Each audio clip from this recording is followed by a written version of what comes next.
que iremos a desarrollar en este encuentro tiene por título: el interés de Dios es que su Hijo sea expresado por la Iglesia. El interés de Dios es que su Hijo sea expresado por la Iglesia. Y para eso vamos a intentar respondernos en estas intervenciones. Intentaremos en este primer día responder 11 preguntas. Lo preparamos en forma de preguntas porque las preguntas instan a la investigación, al desarrollo, a la búsqueda, a la construcción. Por lo tanto, creemos que parte de la tarea que tenemos como generación es hacernos las preguntas correctas. Dios está comprometido con responder nuestras preguntas. Dios no tiene problema con que preguntemos. De hecho, Jesús utilizaba mucho las preguntas durante su ministerio terrenal para explicar misterios profundos. Entonces, estamos frente a una generación que ya no responde o no acepta respuestas simples a preguntas complejas. Yo siempre digo que nuestra generación, etariamente hablando, probablemente sea la última generación del por qué sí y el por qué no. Nosotros le decíamos a mi mamá: ¿podemos ir a jugar a la pelota? Y mi mamá decía: ¿por qué no? No. Y entonces nosotros hacíamos la pregunta: ¿por qué no? Y entonces mi mamá respondía: ¿por qué no? Y punto. Y nadie, en su sano juicio, osaba a querer plantear pero decime, ¿por qué no? Porque el por qué no y punto, o la frase anteúltima, o la última frase antes del cimbronazo era: porque lo digo yo, y se terminó. Nuestra generación, nuestros hijos, nuestros contemporáneos, las preguntas complejas de la vida ya no aceptan un porque sí, un porque no. Demandan razón, demandan argumentos, demandan explicación. Y parte de nuestra labor como pastores, como líderes, como colaboradores, es encontrar en las Escrituras y por la iluminación del Espíritu Santo las respuestas a estas preguntas complejas que nuestra generación se hace, que son válidas, pero que necesitamos responder con mayor precisión. Entonces, trabajaremos con este formato de preguntas durante estas exposiciones, y la respuesta no pretende ser la única respuesta, sino disparadores para que cada uno de nosotros investiguemos y lleguemos. Quiero empezar separando dos procesos en la vida de todo creyente. Número uno, el proceso de construcción. Y número dos, el proceso de conclusión. Las conclusiones son aquellas cosas a las cuales arribamos después de haber tenido un proceso de construcción. Entonces podemos decir que el interés de Dios es que su Hijo sea expresado por la Iglesia porque arribamos a esta conclusión. Ahora, para arribar a esta conclusión hay que exponerse al proceso de construcción. El proceso de construcción nos va permitiendo entender para luego poder concluir. Ahora, las conclusiones a las que vamos arribando no son puntos finales, porque la revelación va en aumento, la revelación es progresiva. Nos ha pasado con asuntos que pertenecen a la fe que le hemos puesto punto final donde Dios solo puso una coma. Entonces a una generación en el tiempo se le reveló que la gracia es el perdón de nuestros pecados, pero nosotros pusimos punto y dijimos que la gracia solo es el favor inmerecido que perdona mis pecados, a lo que Dios comenzó a construir. Y lo que para una generación fue una conclusión, para nosotros es parte de la construcción de la verdad de Dios en la historia. Entonces, la gracia es el favor inmerecido que perdona mis pecados, al mismo tiempo es la vida que hemos recibido, al mismo tiempo es lo que nos habilita como hijos de Dios, al mismo tiempo es lo que nos permite laborar como hijos de Dios, la gracia es la razón por la cual estamos vivos. Pero si nosotros lo encerramos solo en que es el perdón de nuestros pecados, ponemos una conclusión cerrada a lo que Dios está construyendo. Y eso que nosotros le ponemos un punto final nos impide seguir participando de la construcción de Dios en nuestra generación. Entonces, cuando ya creemos que sabemos lo que la gracia es, entonces le hemos puesto un punto final a donde Dios solo le puso una coma. Y el problema de ponerle punto a las conclusiones que Dios está construyendo es que eso después se convierte en una fortaleza de nuestra mente. Entonces, cuando oímos la palabra gracia, automáticamente lo reducimos solo al perdón de nuestros pecados, y cuando se nos plantea otro aspecto de la gracia, pareciera que se nos está planteando otro mundo, porque le pusimos un punto a lo que Dios solo le puso coma. ¿Se entiende la idea? ¿Por qué necesitamos estas dos mentalidades trabajando en nosotros todo el tiempo? Porque todos los días Dios está concluyendo algo y al mismo tiempo Dios sigue construyendo algo. Es esta mentalidad del sepulturero y el partero. Todos los días hay algo que estoy enterrando y al mismo tiempo que estoy enterrando, algo están haciendo. Todos los días convivimos con estas dos expresiones del Evangelio. El interés de Dios, entonces, y después de esta breve introducción de la introducción, el interés de Dios es que su Hijo sea expresado por la iglesia. Y vamos a hacernos la primera pregunta que intentará dar la conclusión para luego poder construirla. ¿Cómo se expresa a través de la iglesia al Hijo de Dios? Y entonces vamos a responder por las buenas obras. Esta será nuestra conclusión. El interés de Dios es que su Hijo sea expresado por la iglesia a través de las buenas obras. Y vamos a construir en estas intervenciones este proceso de las buenas obras. ¿Por qué? Porque mucho de nuestra mentalidad al exponernos a la palabra es polarizar o pendular. Por ejemplo, hemos escuchado muchos creyentes en los últimos meses decir, bueno, Cristo ya hizo todo, por lo tanto yo no tengo que hacer nada. ¿Escuchó alguna vez esa frase? Ya no hay que orar, ya no hay que ayunar, ya no hay que evangelizar, ya no hay que predicar, porque Cristo hizo todo, por lo tanto yo no tengo que hacer nada. Reduciendo la actividad del evangelio a la pasividad. Por el otro lado, tenemos quien dice, el evangelio es una obra que hay que hacer, por lo tanto vamos a hacer de todo para que Cristo haga esto, para que Cristo haga lo otro. Y pendulamos entre dos extremos que no son saludables en la conciencia de edificación, porque el evangelio sí tiene una actividad. El evangelio se recibe por fe y se expresa por buenas obras. Ahora, debemos definir, y será nuestro motivo de conversación en estos días, ¿qué son las buenas obras? Porque no queremos las buenas obras de un muerto, queremos las buenas obras que expresan al Hijo de Dios. Y las buenas obras, como intentaremos desglosar en estos días, las buenas obras no son cosas buenas. Parece lo mismo, pero no es lo mismo. Las buenas obras no son cosas buenas.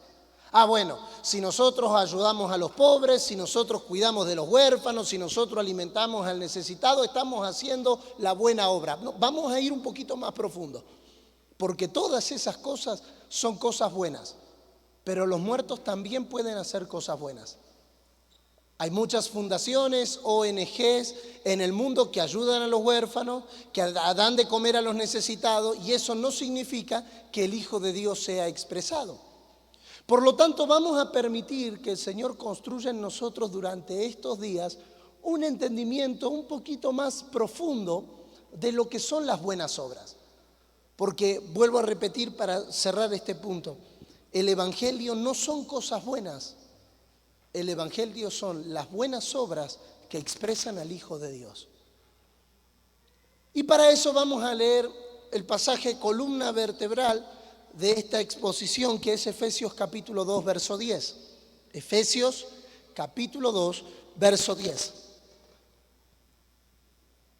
Porque somos, sí podemos ponerlo ahí en pantalla, porque somos hechura suya, creados en Cristo Jesús.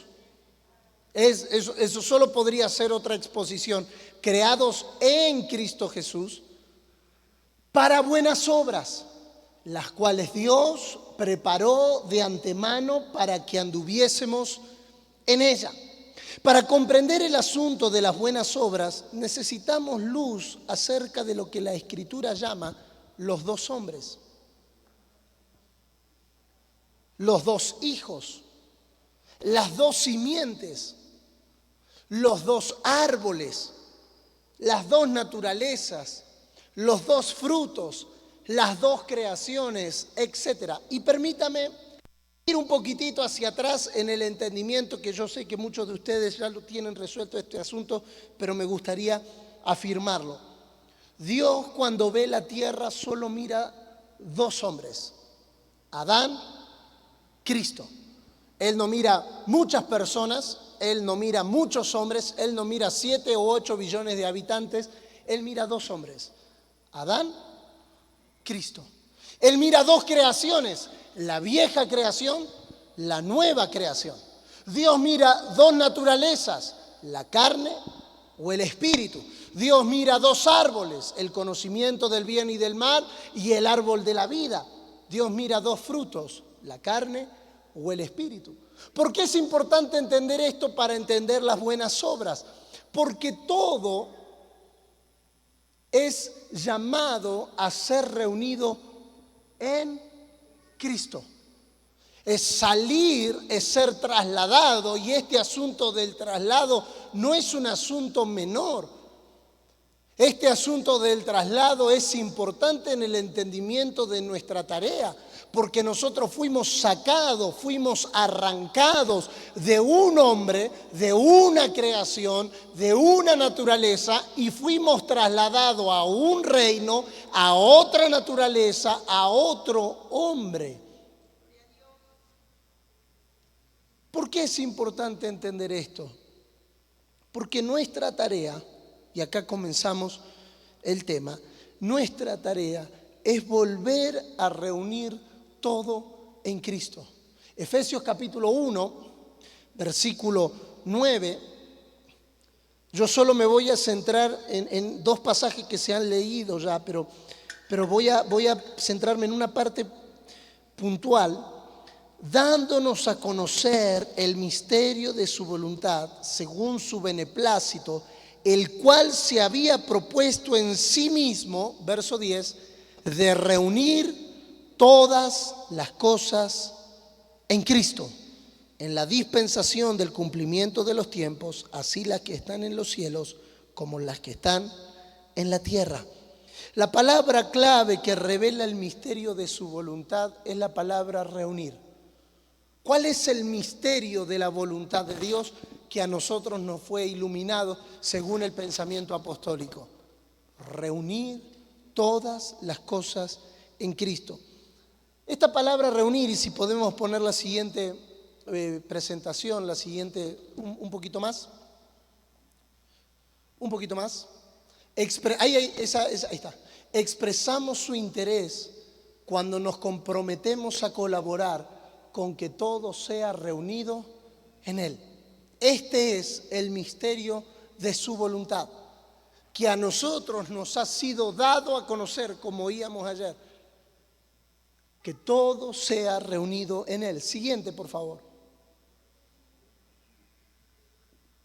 El verbo reunir en griego es aná, kafalai o satai. Son tres palabras en un solo verbo. Aná, que significa nuevamente; kafalé, que significa cabeza; y osastai, que significa unir. Esta idea de reunir todo en Cristo no es la idea de meter todo en una bolsa. No es la idea de agarrar todo y meterlo así como cuando la habitación está desordenada y va a llegar mamá y dice: ordena la habitación porque estoy llegando, y metemos todo abajo de la cama como si se tratara de disimular el desorden. No es la idea de amontonar. El pensamiento es mucho más profundo. que es lo que intentaremos desglosar en esta primera intervención. La idea de reunir da la intención de volver a gobernar. Unir nuevamente todo bajo una cabeza. ¿Qué es que todo sea reunido en Cristo?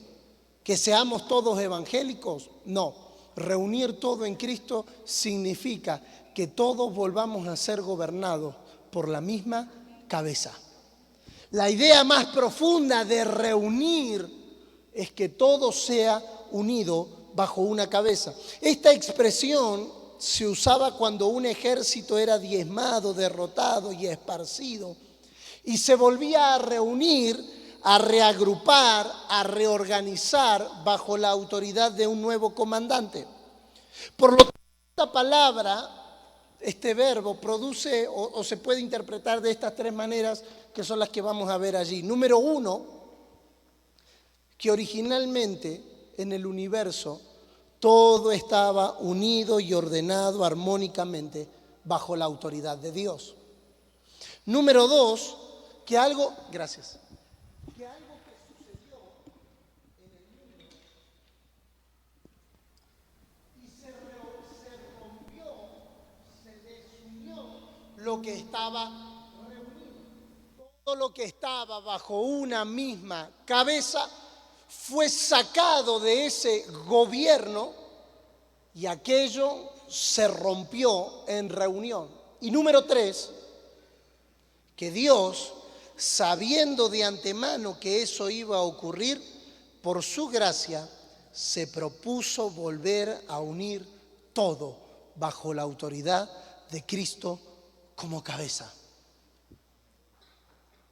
Esta palabra, reunir todo en Cristo, resume la intención de Dios de que todo vuelva a ser gobernado por la misma cabeza. ¿De dónde surgen todas las divisiones y todas las disensiones? De personas que no son gobernadas por la misma cabeza. Si nos gobierna la misma cabeza, nos encontramos todos, pero si no nos gobierna la misma cabeza, nos separamos todos. El punto de reunión, el punto de unión, el punto de encuentro es que nos gobierne la misma cabeza. Puede mirar al que está a su lado con la mejor sonrisa que tenga y decirle: es tiempo de volver a reunir todo en Cristo, de ser reconciliados con la autoridad de la cabeza. Algunos de los muchos pasajes en relación a las obras que nos van a llevar un poquito más profundo en esta idea. Efesios capítulo 2, verso 10, creados en Cristo Jesús para buenas obras. Tito capítulo 1, verso 16, reprobados en cuanto a toda buena obra. Tito capítulo 2, verso 7, presentándote tú en todo como ejemplo de buenas obras. Tito capítulo 2, verso 14, purificar para sí un pueblo celoso de buenas obras. Tito capítulo 3, verso 1, que obedezcan, que estén dispuestos a toda buena obra. Tito capítulo 3, verso 8, los que creen en Dios procuren ocuparse en buenas obras. Tito 3, 14, aprendan también los nuestros a ocuparse en buenas obras para los casos de necesidad. Santiago capítulo 3, verso 13, ¿quién es sabio y entendido entre vosotros? Muestre por la buena conducta sus obras en sabia mansedumbre. Santiago capítulo 2, así también la fe sin obras está muerta. Apocalipsis 22, 12, he aquí que yo vengo pronto y mi galardón conmigo para recompensar a cada uno según sea su obra. Leemos, por ejemplo, en Apocalipsis, en el capítulo 2 y en el capítulo 3, yo conozco tus obras, haz las primeras obras, aborreces las obras de los nicolaitas, tus obras postreras son más que las primeras, guardaré mis obras hasta el final. porque no he hallado tus obras perfectas delante de Dios. Vemos cómo el pensamiento de la iglesia neotestamentaria estaba permeado por la vida que expresa buenas obras. Ahora, ¿cuál es la buena obra? La buena obra de Dios es que corporativamente expresemos a su Hijo. La buena obra de Dios es que corporativamente expresemos a su Hijo. Todo lo que no exprese a su Hijo no es la buena obra de Dios. Aunque le llamemos iglesia, reunión, culto, predicación, canción, si Dios no es visto, no es expresado y su Hijo no es conocido ni glorificado, puede ser obra, pero no es la buena obra de Dios. Porque la buena obra de Dios es que su Hijo sea visto. Estamos llenos de muchas buenas actividades, pero no son la buena obra de Dios. Y eso es un asunto no crítico. No podemos pararnos desde el lado del criticismo crónico para criticar, sino para evaluar si en nuestras vidas estamos haciendo cosas buenas, pero que no glorifican a Dios. Dijimos hace un par de semanas atrás que una persona es no aquello que dice en primera instancia, sino aquello que piensa. Y me acuerdo que estábamos en nuestra congregación compartiendo el mensaje, y hicimos una cuestión estadística, nada más, simplemente, no pretende ser condenatoria, sino estadística. Si alguien pudiera analizar los pensamientos que hemos tenido en las últimas 24 horas, ¿pasarían el filtro de que Dios sea glorificado en lo que pensamos? Y se produjo un silencio parecido al de esta mañana. Si la persona que está a tu lado, vamos a elevarla, si la persona que está a tu lado tuviera acceso a las últimas 24 horas de tus pensamientos, ¿nuestros pensamientos glorificarían a Dios? Por eso necesitamos migrar de la buena obra, de las obras buenas, o de las actividades buenas, o de las cosas buenas, o de las acciones buenas, a la buena obra.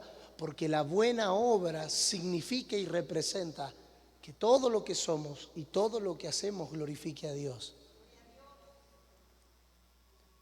Y este es un desafío. Y la buena noticia, bueno, no sé si es buena o es mala, según como quiera recibirla. La buena noticia, como nos dijo la pastora Rosy hace minutos atrás, es que yo no puedo hacer la buena obra por mí mismo.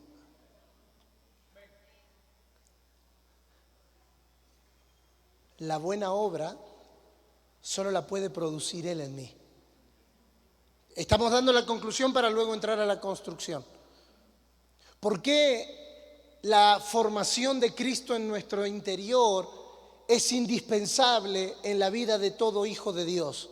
Porque si Cristo es formado, la buena obra no se puede expresar. Porque pueden ser mis buenas acciones sin Cristo.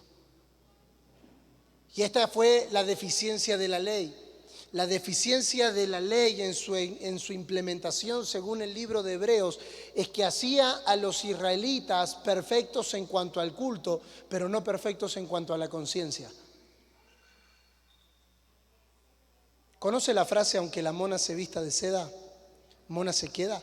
¿Por qué Cristo tiene que ser formado en nuestro interior? ¿Por qué los apóstoles predicaban, enseñaban, sufrían dolores de parto, trabajaban para que Cristo sea formado en el interior de las personas? Porque si Cristo no es formado, las buenas obras nunca pueden surgir. Porque las buenas obras no es Jonathan queriendo hacer algo bueno. Las buenas obras es Cristo siendo expresado a través de su iglesia. Todo lo que podamos encontrar que Cristo es expresado es la buena obra que el Padre espera. Todo lo demás son las buenas acciones de alguien que puede hacer una buena acción el domingo y el lunes insultar a alguien cuando lo encierra con el auto en el semáforo?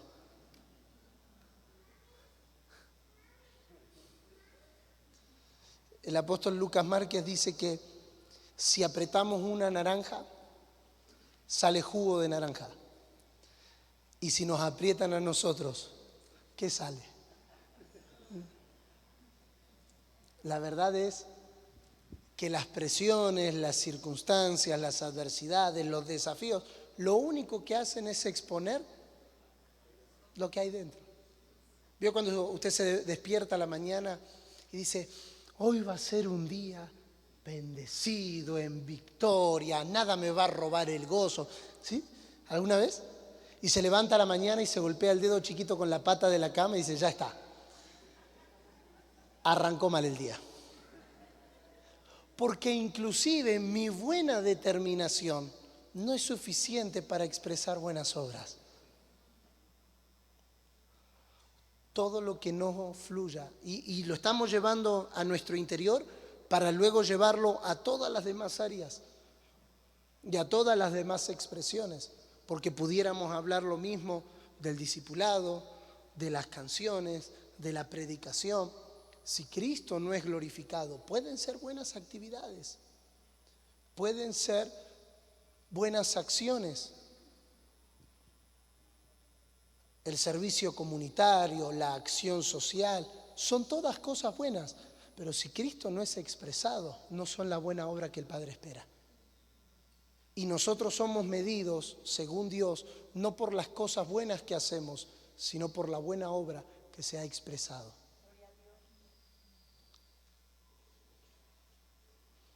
Todo lo que Dios creó y todo lo que se espera de nosotros está relacionado al propósito eterno, incluyendo las buenas obras. Y permítame comenzar aquí esta serie de 11 preguntas que intentarán llevarnos a la reflexión y comenzar desde una definición muy elemental o una conclusión muy elemental, pero que puede ayudarnos en el entendimiento. Número 1, y si podemos avanzar en la pantalla se los agradecería. Número 1, ¿qué es el propósito eterno?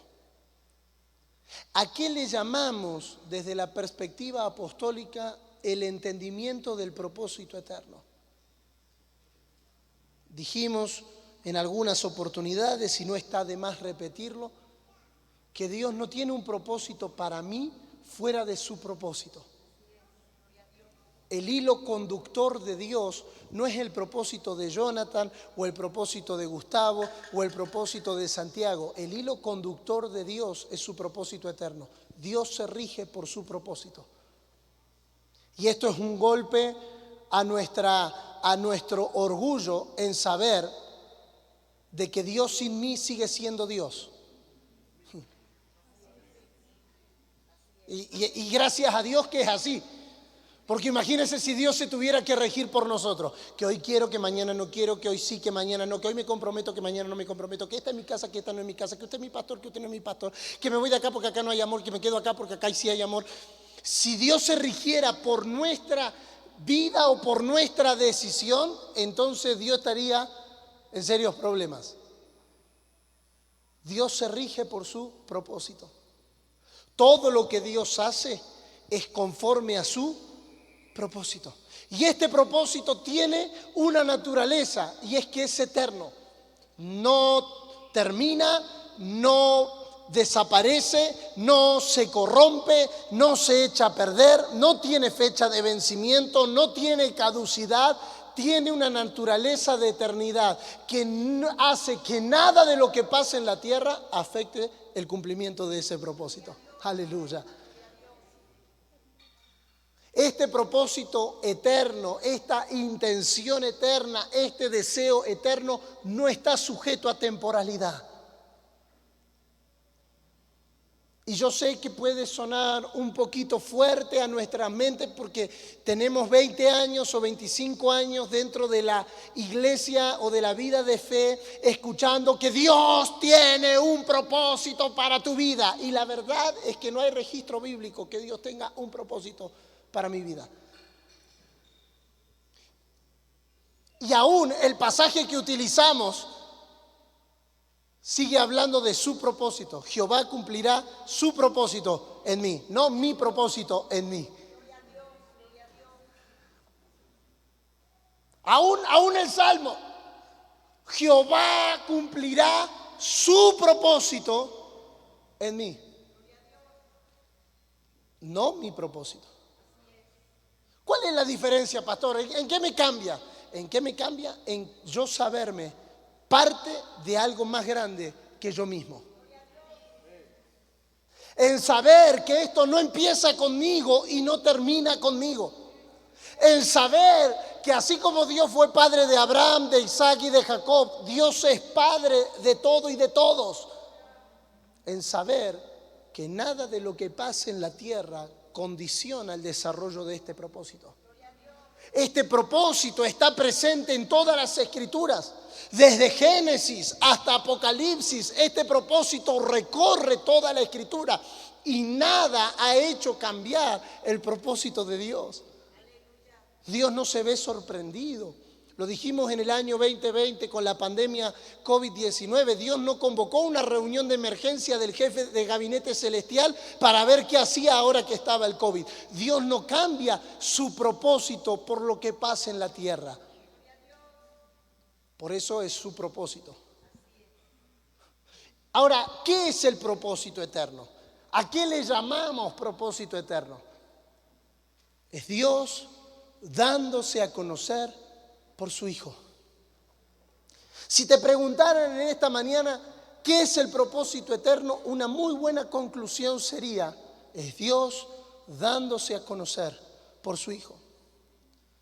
Encontramos cómo desde Génesis Dios comienza a darse a conocer. La intención de Dios siempre fue darse a conocer. Todo el registro veterotestamentario es la explicación de un Dios dándose a conocer en sombras, en tipos, en figuras, hasta llegar a la expresión plena de su conocimiento, que es la unión Cristo y la iglesia. Pregunta número 2. ¿Qué contiene el propósito eterno? Si pusiéramos al propósito eterno en un microscopio y pudiéramos tener una visión mucho más amplia de lo que es el propósito eterno, diríamos que el propósito eterno es un padre, su hijo y los hijos conforme al hijo. ¿Por qué definir el propósito eterno es clave para nuestra tarea? Porque es un padre, su hijo, los hijos conforme al hijo, regenerados por el Espíritu Santo, que se convierten en colaboradores fieles, un complemento perfecto del Hijo, verdaderos participantes en el gobierno de toda la creación. Si pudiéramos colocar al propósito eterno en un microscopio, encontraríamos esta definición: un padre, su hijo y los muchos hijos conforme al Hijo, regenerados por el Espíritu Santo, convirtiéndose en colaboradores. ¿Qué somos nosotros en el propósito eterno? Hijos siendo conformados al Hijo para colaborar con el Hijo. Aleluya. Aleluya. Por lo tanto, todo lo que no colabore con el propósito no es parte de nuestra tarea. Pregunta número 3. ¿Qué son las buenas obras? Pregunta número 3. ¿Qué son las buenas obras? La buena obra es consecuente con el propósito eterno. Y es que el Hijo de Dios sea visto en toda la creación por medio de su cuerpo. Cada una de estas preguntas podría llevarnos a una serie de mensajes solo de cada una de estas preguntas, porque entender esto es neurálgico para nuestra tarea. Personas que estamos en el ministerio Si no entendemos esto, corremos el riesgo de utilizar el propósito para nuestra conveniencia. Es usar la expresión del Hijo de Dios en la tierra para nuestra conveniencia. La buena obra es consecuente con el propósito eterno y es que el Hijo de Dios sea visto en toda la creación. Hoy el Hijo está en su cuerpo. Gracias por ese amén tan entusiasmado.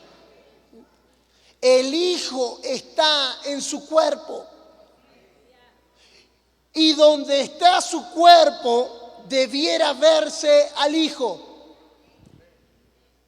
El Hijo está en su cuerpo. Y donde está el cuerpo, debiera verse el Hijo. La pregunta que nos hacemos es si Él nos está viendo, ¿será que el cuerpo no está dándolo a conocer?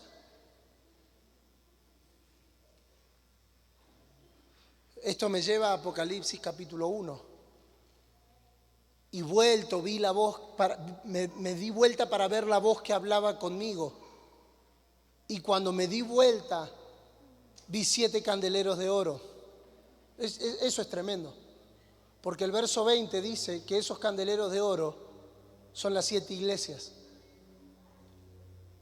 Cuando él oye la voz y oye la voz semejante al Hijo del Hombre y se da vuelta, lo primero que ve no es a Cristo, lo primero que ve es la iglesia. Y en medio de los candelabros de oro, uno semejante al Hijo del Hombre. ¿Qué es lo que eso nos enseña? Que la oportunidad que el mundo tiene de ver a Cristo en el siglo XXI es a través de la iglesia. Y esto es glorioso al mismo tiempo que nos carga de responsabilidad.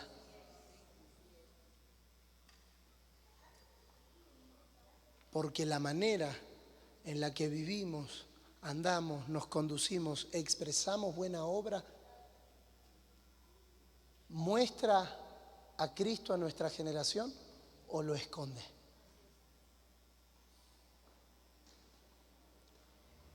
Número 4, y vamos cerrando esta primera parte. Número 4, ¿qué es la casa de Dios? En la Biblia tiene muchos nombres: huerto, tabernáculo, templo. ¿Qué es la casa de Dios? Normalmente cuando nosotros oímos la palabra casa de Dios, estamos pensando en un auditorio. Vamos a la casa de Dios, bienvenido a la casa de Dios, llegó a la casa de Dios. En la Biblia tiene muchos nombres, pero en términos del propósito eterno, la casa de Dios es su Hijo. La casa que Dios está edificando en la tierra no es un auditorio, no es una denominación, no es una casa paterna, no es una red. La casa que Dios está edificando es su Hijo. Claro, y aquí es donde debemos considerar algunos asuntos importantes. Jesús dijo: yo edificaré mi iglesia.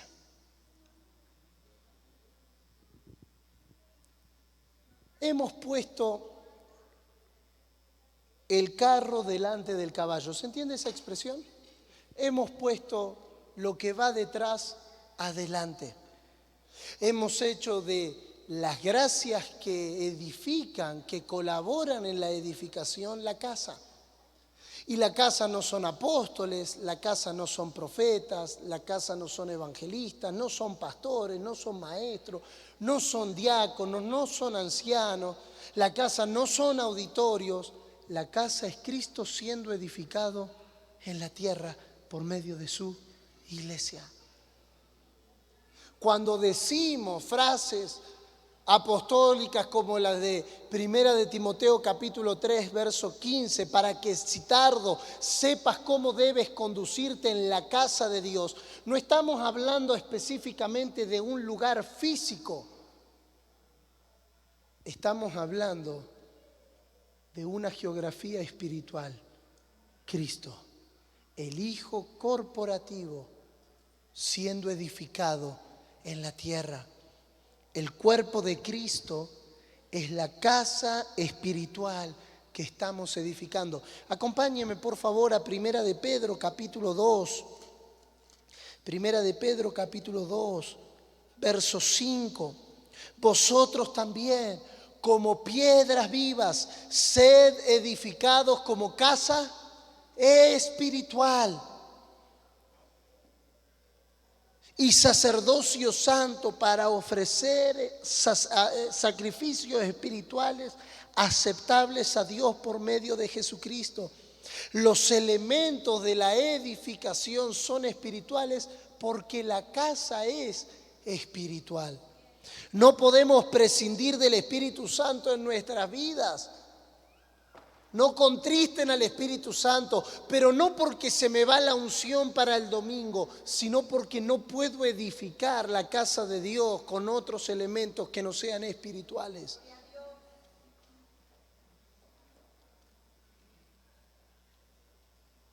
Y todo lo que surge de la naturaleza espiritual son las buenas obras.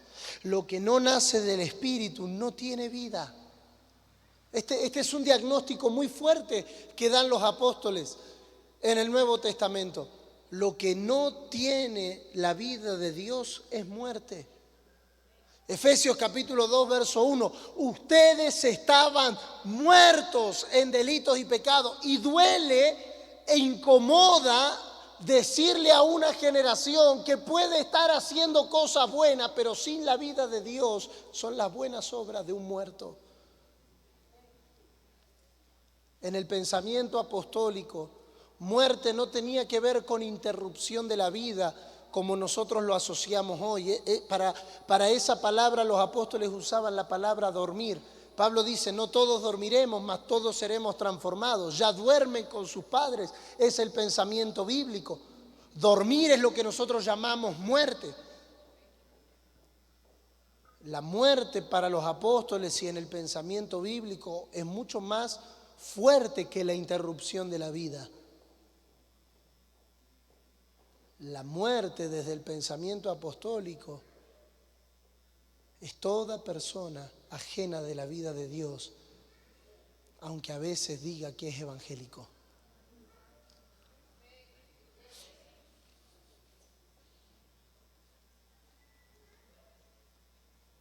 Este evangelio es un poquito más elevado que simplemente levantar la mano en una reunión. Esto es un asunto más profundo, es un asunto de vida o de muerte. No quiero ser un muerto en vida. Hermanos, los zombies no aparecieron con Hollywood. Hollywood le dio caracterización, pero nosotros vemos. Usted y yo en nuestro estudio, en nuestro colegio, en nuestra universidad, en nuestro trabajo, en nuestro vecindario, vemos muertos en vida. Todo aquel que está ajeno de la vida de Dios está muerto. Y nuestra responsabilidad, si hemos recibido la vida de Dios, es transmitir esa vida para que aquellos que estaban muertos ahora estén vivos. El problema es que los muertos muchas veces no solo están fuera. Y si el muerto aprende a hacer cosas buenas, queda bien maquillado, pero sigue muerto.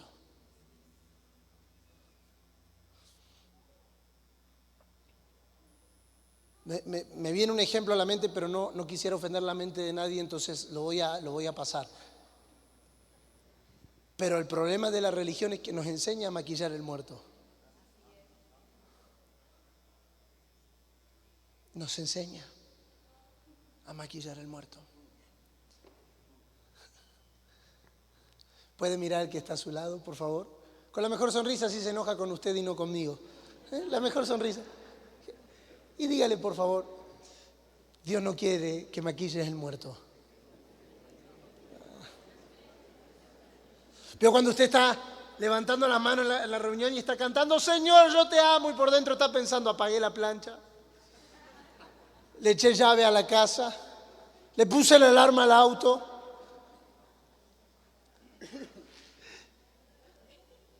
Y esas son las más suaves. Después podemos ir a las más profundas. Pero vos lo ves de afuera y es un muerto maquillado. Levanta las manos, canta, predica, enseña bien, profetiza, saluda a los hermanos con una sonrisa. Pero es un muerto maquillado. Y este evangelio no trabaja con piedras muertas, trabaja con piedras vivas. Por eso lo primero que nosotros recibimos en Cristo no es un credo, no es un dogma.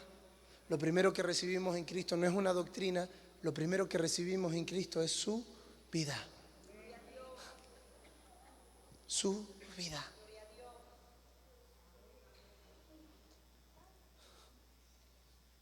Lo que no nace del Espíritu, y vamos a cerrar aquí para luego en la tarde retomar este pensamiento, lo que no nace del Espíritu no tiene vida.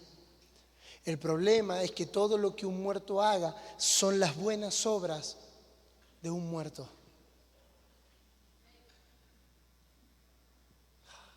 Y esto es tan serio, hermanos. Esto es tan serio. Porque todo se puede imitar, menos la vida. Todo se puede imitar, menos la vida. Todo se puede copiar. Todo se puede aprender formas, se puede reproducir estilos. En los años 90, auge de los movimientos de alabanza y adoración, auge de los movimientos de avivamiento y de unción. Era muy fácil copiar. Si el hermano que tocaba el teclado movía el piecito así, usted veía el domingo siguiente a todos los hermanos dirigiendo el teclado y moviendo el piecito así. Si el pastor que estaba ministrando usaba el saco y tiraba el saco y la gente se caía, al domingo siguiente todos estábamos con el saco tirando el saco a ver si alguien se caía. Se puede aprender formas. Pero si no hay vida, no produce lo que el Padre espera. ¿Qué es lo que el Padre espera de su iglesia? Cierro aquí esta primera parte. ¿Qué es lo que el Padre espera de su iglesia? ¿Buenas cosas? No. Las buenas obras que surgen de alguien que ha experimentado la vida de Dios. Yo no sé en esta mañana cuál sea tu condición. Sí sé cuál es la mía. Y la mía es que todos los días necesitamos ser suministrados por la vida de Dios. Porque el muerto que está en mí aprende demasiado rápido. Dijo Martín Lutero, creí que el viejo hombre había muerto en las aguas del bautismo, pero luego descubrí que el desgraciado sabía nadar.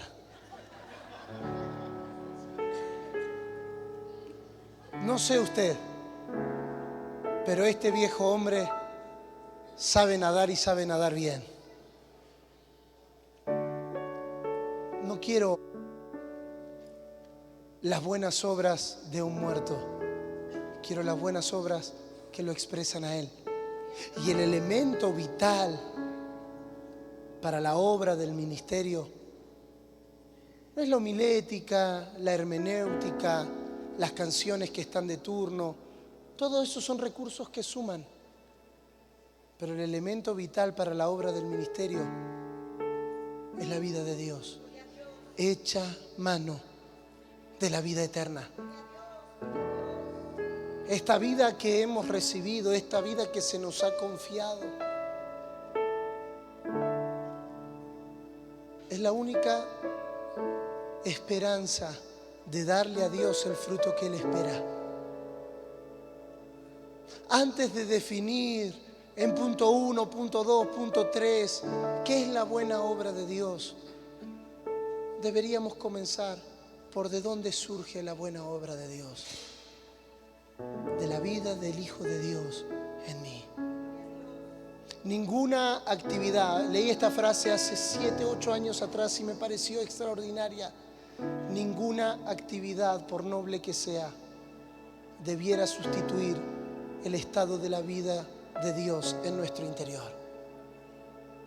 Este propósito eterno no se puede hacer a mi manera, no se puede hacer a mi forma, no se puede hacer con mis métodos y con mis estrategias. Este propósito eterno se lleva a cabo cuando las buenas obras que surgen de la vida de Dios son expresadas en nosotros. Hermanos, estos días Dios va a trabajar muy profundo en nuestro interior. Déjeme darle una impresión. La palabra es viva y es eficaz. Y al mismo tiempo que es viva y es eficaz, es más cortante que espada de 2 filos. No estamos expuestos ni a predicadores ni a buenos mensajes. Estamos expuestos a la palabra de Dios. Por lo tanto, hay cosas que van a ser cortadas en estos días. Mucho de nuestra información acerca de Cristo va a ser alterado por una revelación de quién es Él. Mucha de nuestra manera de hacer, bueno, pero dígame, ¿cómo se hace esto? No, no es cómo se hace en primera instancia. Es cuánto de la vida de Dios está en mí. El exponernos a la palabra, a ambientes donde la palabra tiene la preeminencia, es exponernos a ambientes donde vamos a ser cortados. Pero tranquilos, el corte que viene por la palabra circuncida, pero no castra. El corte que viene por la palabra hace un corte preciso. Y mucho de nuestra manera de ser y mucho de nuestra manera de andar, pastores, mucho de nuestra manera de hacer iglesia después de estos días va a ser transformada completamente. Muchas de nuestras decisiones van a ser alteradas completamente, pero no van a ser alteradas por una forma, van a ser alteradas por una palabra que separe lo que está vivo de lo que está muerto, lo que es de lo que no es, lo que es del espíritu de lo que es de la carne. No quiero estrategias, no quiero métodos, no quiero formas. Necesito la vida de Dios. Se despierta una generación en Guatemala cansada de formas, cansada de métodos, de estrategias, pero hambrienta de la vida de Dios, sedienta de la vida de Dios. Amado hermano, demándale a tu pastor no formas, demándale a tu pastor vida. Las formas pasan a un segundo plano si la vida de Dios está. Por eso las formas no son un problema para Dios, porque la gracia de Dios es multiforme, pero se desprende del mismo lugar. Podemos tener aquí hay hermanos de tantas congregaciones, de tantos trasfondos, de tantas historias. Lo importante no es por dónde este río te ha llevado, lo importante es que el río tenga el mismo origen. Y este río que sale del trono de Dios es un trono de aguas vivas, no de aguas muertas. Por lo tanto, oramos por esta nación, desde esta nación, que vuelvan a surgir los ríos de agua viva. Lo que nace de la vida de Dios, porque todo lo que es nacido de Dios vence al mundo. Porque todo lo que es nacido de Dios tiene garantía de aprobación.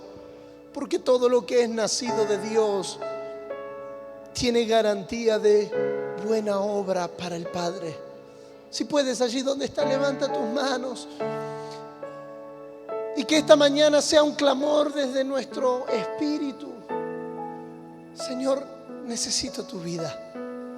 No sé, hermano, a ciencia cierta, más de lo que puedo discernir, no sé a ciencia cierta el estado de la vida de Dios en tu interior.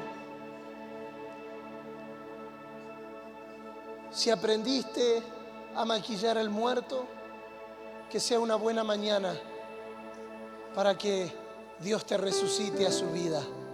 Si los problemas, las situaciones, las adversidades, las luchas, la historia te ha llevado a sustituir la vida de Dios por actividades, creyendo que predicando estamos viviendo la vida de Dios, que cantando estamos viviendo la vida de Dios, que evangelizando estamos viviendo la vida de Dios, que esta mañana Dios nos bautice en su vida, que volvamos a ser gobernados por la misma cabeza.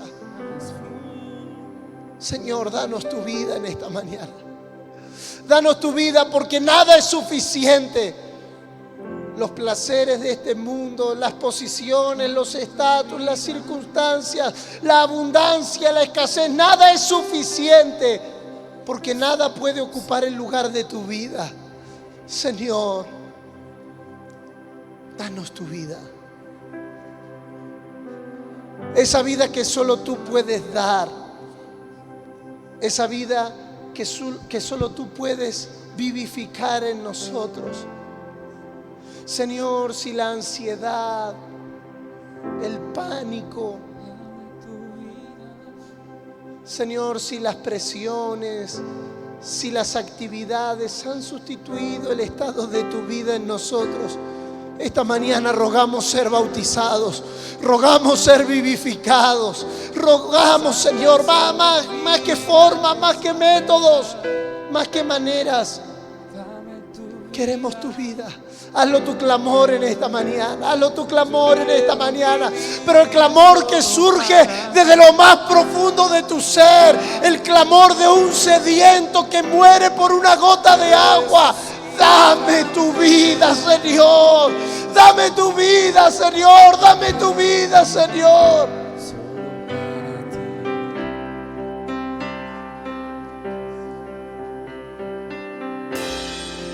Dame tu vida, esa clase de vida que sabes dar. Dame tu vida.